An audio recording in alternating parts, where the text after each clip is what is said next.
Bos días a todos, amigos, desde o meu recuncho de Trevinca.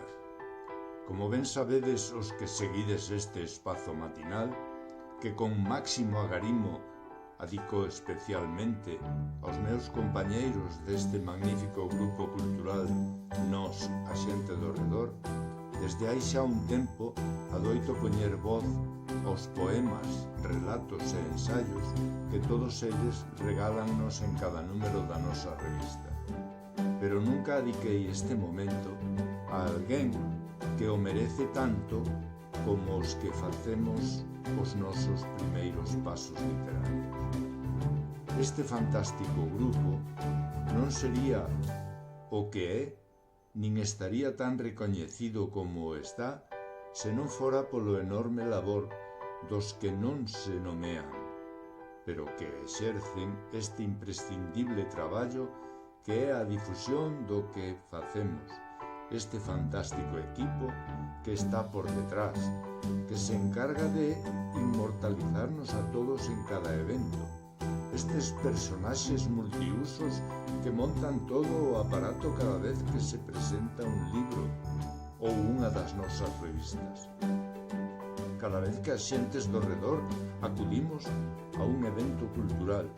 Pois ben, hoxe quero lembrar a estes magníficos compañeiros que, dirixidos pola batuta do noso director Avelino, nunca fallan. Quero empezar pola nosa querida Berta. Logo está o inefable cazamomentos Esteban coa súa inseparable piedad. Miguel Blanes coas cámaras en ristre.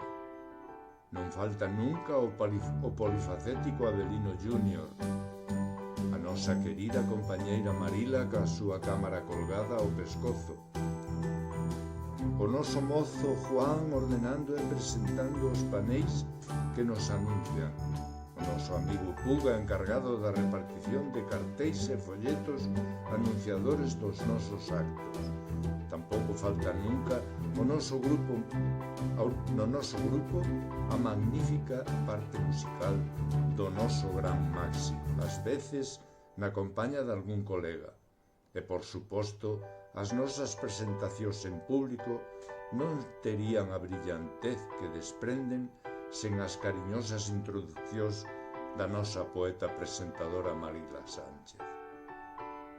Por outra banda, en todos os nosos proxectos están os artistas plásticos que ilustran as nosas portadas desde os inicios do noso proxecto.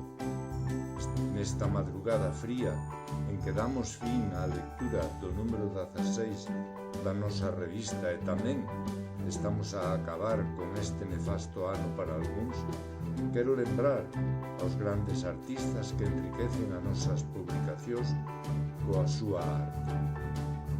Miguel Anxo Martínez Coello, Maite Vázquez, Antón Pulido, Lola do Porto, Carlos Santos, Fidel Rodríguez Freire, Lidia Villarino Álvarez, Xavier Arias, Beatriz do Canto, así como algunhas ilustracións dos novos alumnos do Colexio Cardenal Cisneros. Seguramente que se me esquece algún personaxe que colaborou con este precioso proxecto. Pois ben, a ese esquecido tamén quero ter presente neste momento. Grazas a todos, no ano 2025 seguiremos ao carón da cultura.